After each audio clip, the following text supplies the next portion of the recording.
Bismillahirrahmanirrahim. Faslun asbabut tayammum salatatu. Untuk pertemuan kali ini bahas tentang cara mengangkat hadas alternatif mengangkat hadas ketika di perjalanan, ketika sakit, dan ketika ketiadaan air.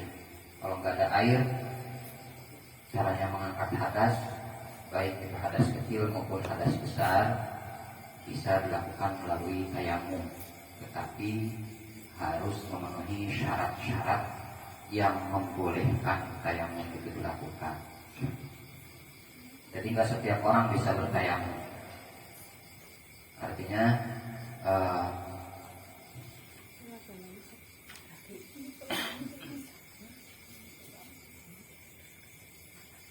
tidak semua orang bisa bertayamum.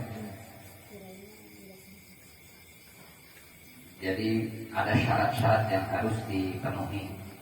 Contohnya yang seperti apa? Jadi nggak boleh setiap kali asal kita di perjalanan terus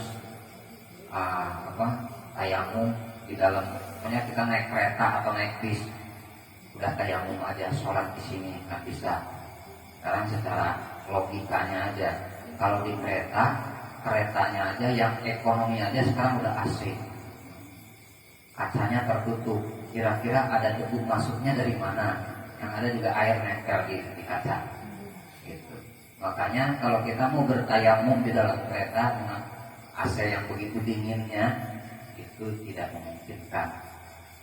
Selain itu ada syarat atau ada syarat-syarat yang harus dipenuhi untuk membolehkan tayamum, yaitu asbabut tayammumi salasatun.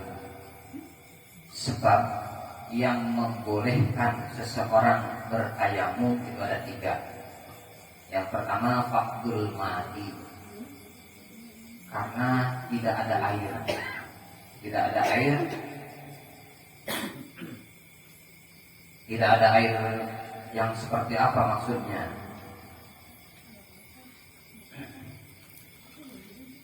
Tidak ada air baik urfan atau syar'an atau nazron atau syar'an. Jadi ketika di perjalanan ini bahas orang melakukan perjalanan di padang pasir. Jadi kalau di sini nggak ada padang pasir, adanya padang kapur. Dan di padang kapur itu ada air. Kalau di padang pasir itu memang sulit air. Jadi ketika dulu di zamannya Rasulullah itu berdagang dari Mekah, berniaganya ke Syam, ke Suriah saat ini. Jadi dari Mekah naik onta ke Suriah. Kalau perjalanan naik kuda itu 2 bulan berturut-turut. Kalau naik onta berarti lebih. Nah itu yang menyebabkan diperbolehkannya tayamum ya karena kayak gitu.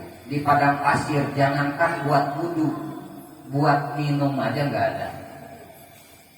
Bahkan ontanya itu sebelum berangkat disuruh minum dulu sebanyak-banyaknya, sehingga dia kuat melakukan perjalanan selama 40 hari berturut-turut tanpa minum. Jadi onta itu salah satu kelebihannya itu. Makanya onta ada punuknya di sini itu adalah cadangan air dan makanan. Jadi onta bisa melakukan perjalanan 40 hari berturut-turut tanpa makan dan tanpa minum. Makanya jadi binatang padang pasir. Jadi kalau di sini cukup kambing aja, nggak usah onta. Karena rumputnya banyak.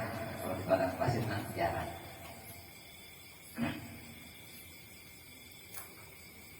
Nah, yang menyebabkan kita diperbolehkan bertayamum adalah tidak menemukan air yang kira-kira jadi secara zonnan au syar'an. Jadi perkiraan kita ini kalau kita melakukan perjalanan menuju air waktunya habis, itu baru boleh tayamum. Atau nengok kanan kiri nggak ada. Bahkan di sini disyaratkan, di hampir di semua kitab fikih disyaratkan dia tidak melihat gerombolan burung terbang. Karena kalau ada gerombolan burung terbang berarti tandanya ada air. Kalau sini burung kemana-mana, makanya alternatifnya kita cari yang lain. Kalau di perjalanan pakainya alternatif yang mana? Sholat jamaah. Di perjalanan sholat jamaah, nggak perlu tayamum, karena tayamum tidak memenuhi syarat bagi kita. Kalau kita ngambil yang fakdul ma'i, atau fakdul ma'i itu kemarau panjang umpamanya, betul-betul nggak ada air, adanya air itu hanya untuk persediaan minum li'atshi hayawanin, minum makhluk Allah yang dimuliakan oleh syarat muhtaramin, yang dimuliakan oleh syariat Islam. Itu yang ketiga. Yang keduanya wal marad, atau umpamanya nggak ada air di satu tempat, tapi di situ ada binatang buasnya. Kita mau di situ, kalau umpamanya maksain wudu, berarti nggak jadi wudu, tapi jadi makanan. Jadi makanan tanpa dimasak lagi, sedih banget. Nah kalau masih dimasak mending, ini masih nggak dimasak langsung dimakan. Nah yang syarat yang kedua wal marad, sakit. Jadi kalau umpamanya airnya ada tapi sakit, itu boleh bertayamum. Tapi sakit yang seperti apa? Kalau cuma demam dikit-dikit mah nggak boleh tayamum. Saya demam, bertayamum aja. Padahal demamnya dikit-dikit. Kenapa? Giliran sinetron favoritnya masih manteng aja begini. Wudunya tayamum. Nah, boleh. Jadi sakit yang seperti apa yang diizinkan bertayamum? Sakit yang dikhawatirkan ketika kena air itu akan menyebabkan nyawanya hilang. Nah, kalau dia kena air mati, ya gitu, asalnya. Atau kalau umpamanya kena air, sakitnya makin parah dan makin lama. Tapi bukan khawatir secara zonan kita aja, itu harus atas petunjuk tabibun atau dokter. Terus sakit yang seperti apa lagi? Sakit yang jika itu kena air akan menyebabkan cacat di anggota tubuh yang zohiron, yang terlihat, wajahnya yang setiap hari dioles-oles gitu. Pas kena air jadi hitam gitu. Hitamnya sebagian, kalau hitam semuanya masih mending. Atau menyebabkan jadi putih. Ya, kalau putih semuanya juga pengen. Tapi kalau putihnya cuma satu blok, jadi kurang bagus. Kalau dibilang jelek kan nggak terima, jadi kurang bagus. Nah, sakit-sakit yang seperti itu yang diizinkan bertayamum.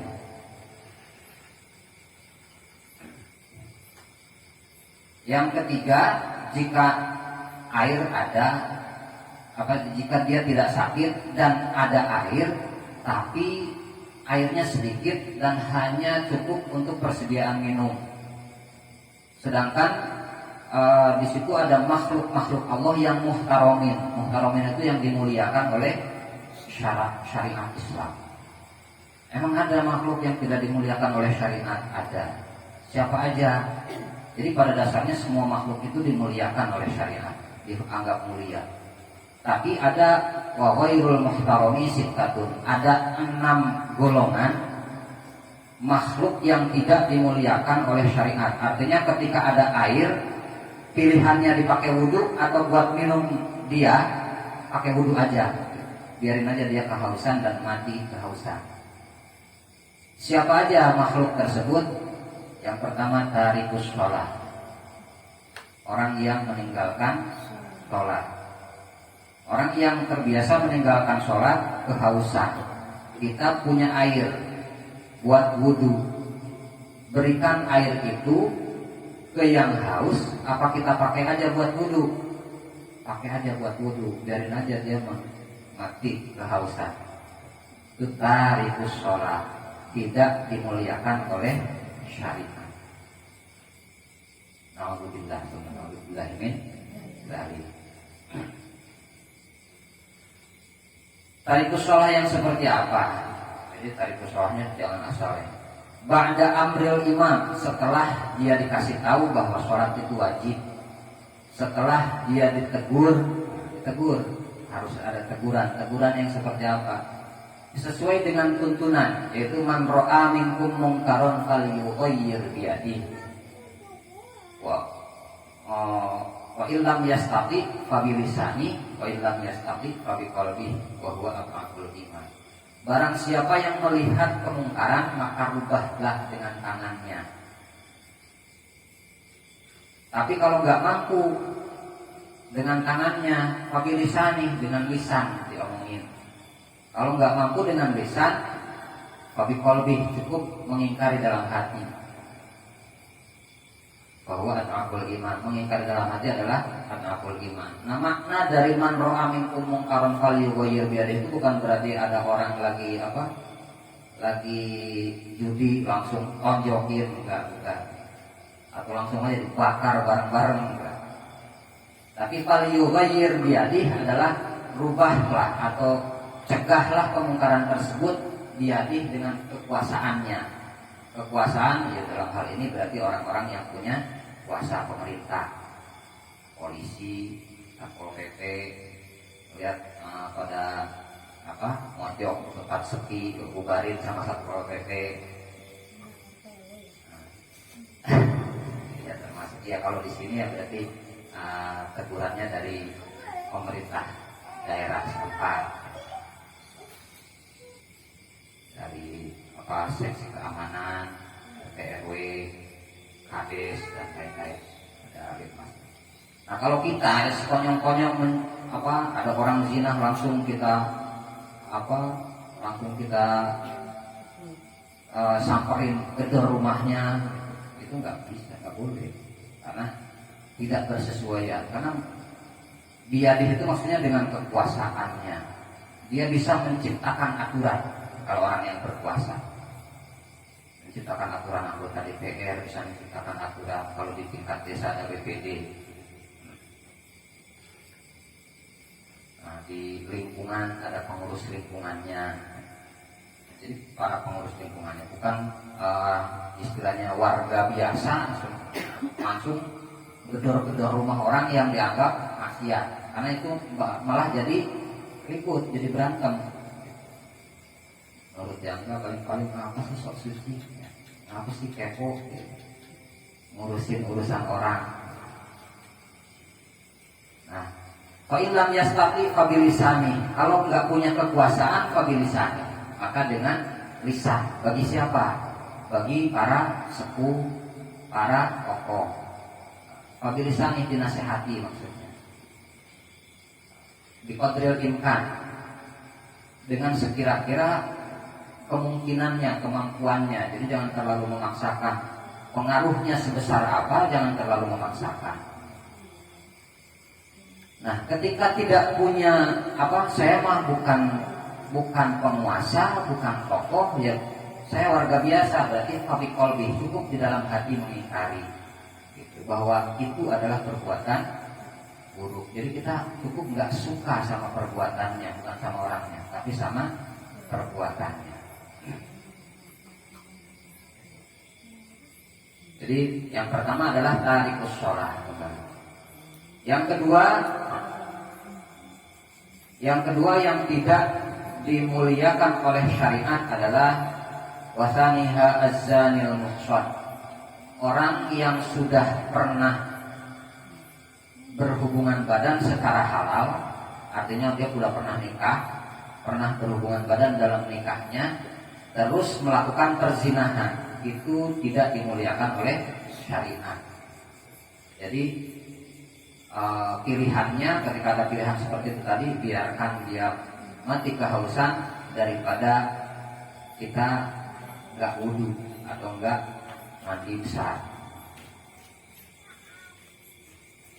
Jadi yang selanjutnya, wal murtadu, yang ketiga, makhluk yang tidak dimuliakan oleh syariat adalah orang yang murtad, yang keluar dari Islam.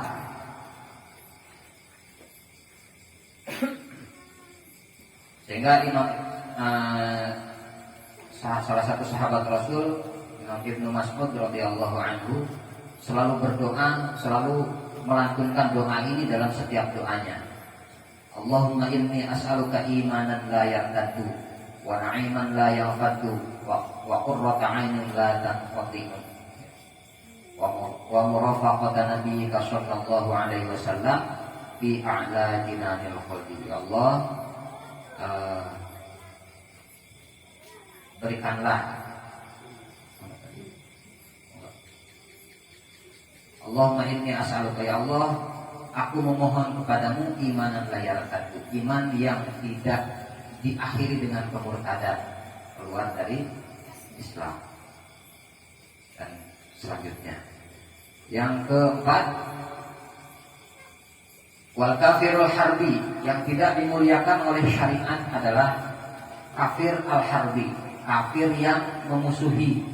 Jadi tidak semua kafir itu tidak dimuliakan oleh syariat. Jadi makanya kita nggak boleh sembarangan, apalagi orang Muslim dibilang kafir, orang Islam karena nggak sejalan kafir. Bahkan orang yang kafir tapi dia bersahabat dengan kita itu namanya zimmi. Zimmi itu dilindungi oleh hukum, dilindungi oleh Rasulullah SAW, dan dimuliakan oleh syariat. Artinya ketika ada orang kafir zimmi, kehausan, ada orang Islam tarikus sholat, atau orang Islam zanil muhson, yang zina muhson, kita punya airnya cuma 1 gelas, kasihnya ke siapa? Ke kafir zimmi. Lebih mulia kafir zimmi secara syariat dibandingkan dengan muslim yang tarikus sholat dan zina muhson. Yang sembarangan kafir boleh halal darahnya, tidak semua kafir seperti itu. Karena di zamannya Rasulullah SAW dulu bahkan ada kafir yang juga ikut membantu Rasulullah, kafir zimmi. Nanti kafir juga terbagi-bagi. Kalau kafir itu ada banyak sekali.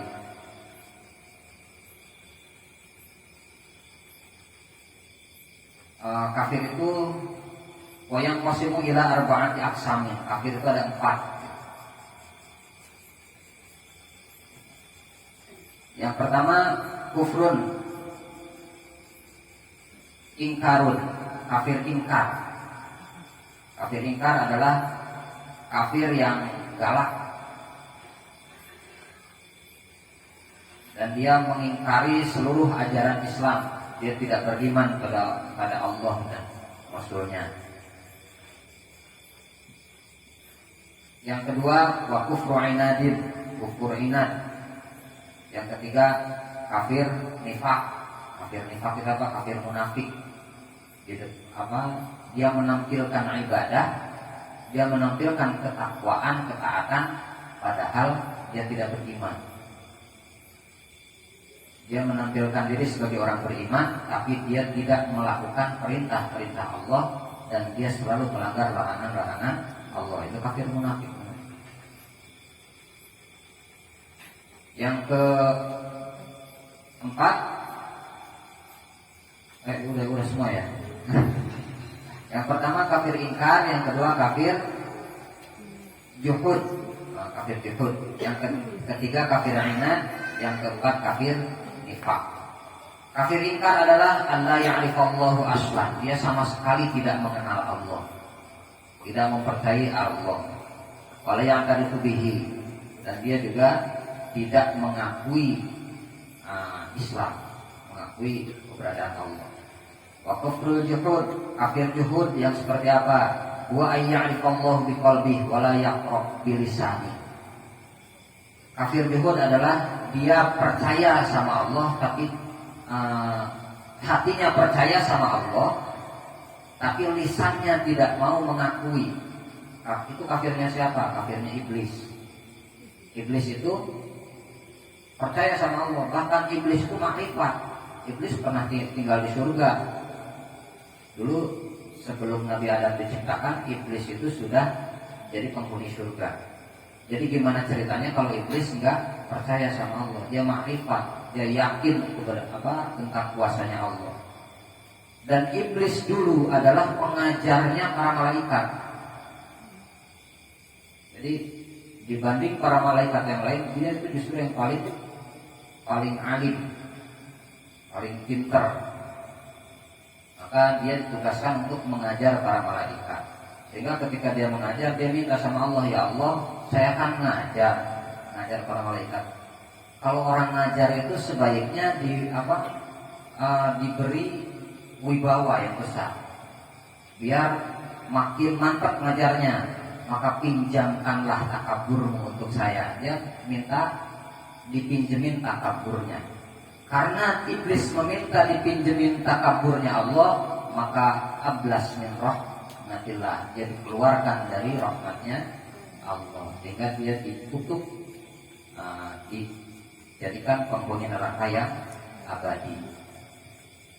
Dilanjutkan dengan kemungkarannya iblis, salah satunya adalah ketika diperintah sujud. Wa idh qala rabbuka lil malaikati isjudu li Adam fasajadu illa iblis. Karena iblis dari golongan malaikat. Ketika Allah memerintahkan para malaikat untuk bersujud bagi Nabi Adam, maka semua malaikat sujud kecuali iblis, yang justru adalah para pengajarnya malaikat. Nah, itu kafirnya iblis disebut sebagai kafir juhud. Yang ketiga, kafir inad. Kafir inad yang seperti apa?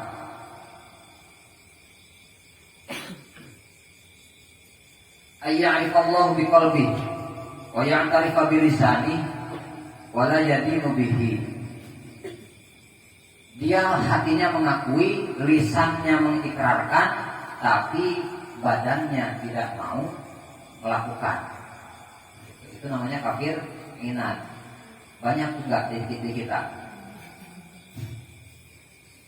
Hatinya percaya sama Allah, lisannya bersyahadat dan mengakui tentang kuasanya Allah, tapi badannya nggak mau sholat, nggak mau puasa, dan nggak mau melakukan kewajiban-kewajiban lain. Itu namanya kafir inad. Na'udzubillah min dzalik.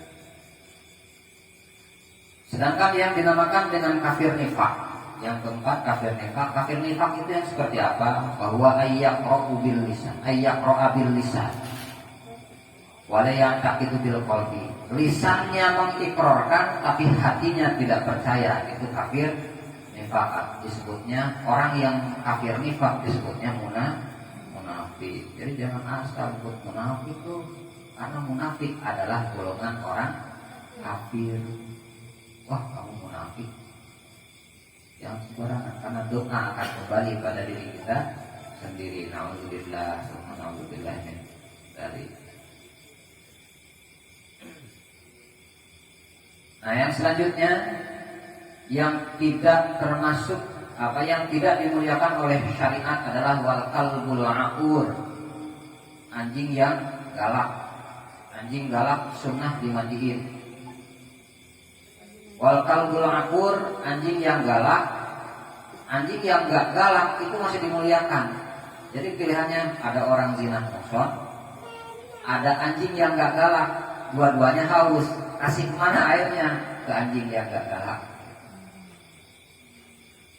Ada orang yang tarikus sholat, yang memang kebiasaan yang meninggalkan sholat. Ada anjing yang enggak galak, airnya cuma sedikit, kasihnya kemana? Ke anjing aja.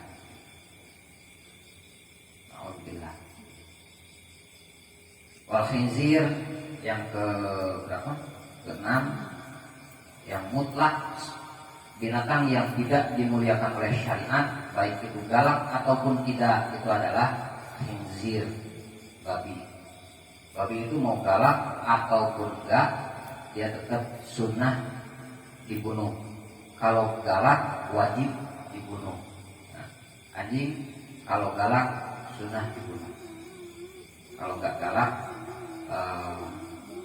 dia enggak boleh dibunuh, dibiarin.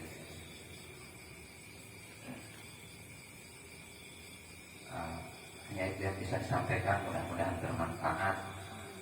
Mohon maaf atas segala kekurangan. Billahi taufiq wal hidayah wa ridha wal inayah. Assalamualaikum warahmatullahi wabarakatuh.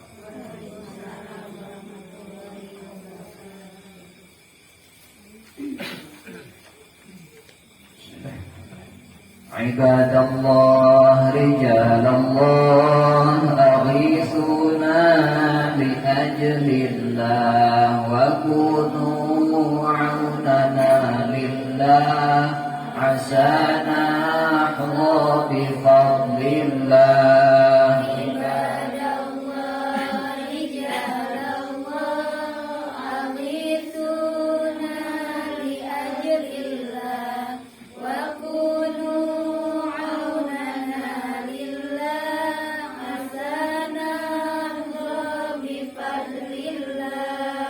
ويا أقطاب ويا أنجاب ويا سادات ويا أحباب وأنتم يا أولي الألباب تعالوا وانصروا لله عباد الله رجال الله أغيثونا بأجل الله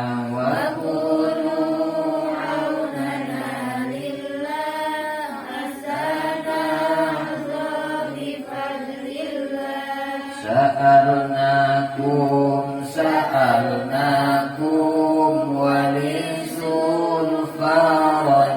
رجوناكم وفي أمر قصدناكم فشدوا عزمكم لله عباد الله رجال الله أغيثونا بأجل الله وكونوا عوننا لله عسانا بفضل الله فيا ربي بسادتي تحقق لي إشاراتي عسى تأتي بشاراتي ويصفو وقتنا لله عباد الله رجال الله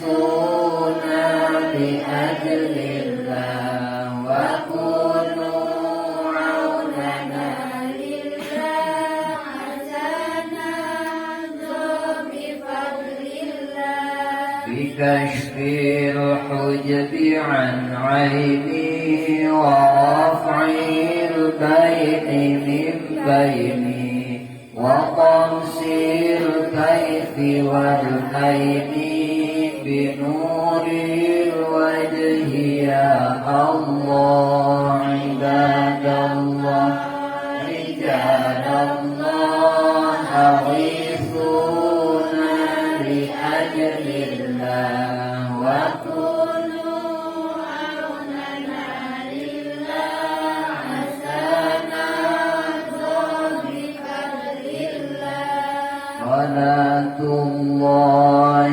مولانا على من بالهدى جانا ومن بالحق أولانا شفيع الخلق عند الله عباد الله رجال الله أغيثونا لأجل الله وكونوا عوننا لله عسانا بفضل La ilaha illallah, la ilaha illallah, la ilaha illallah, yuhyil qalbi dzikrullah,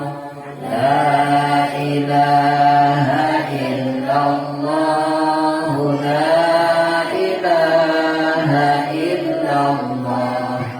la ilaha illallah,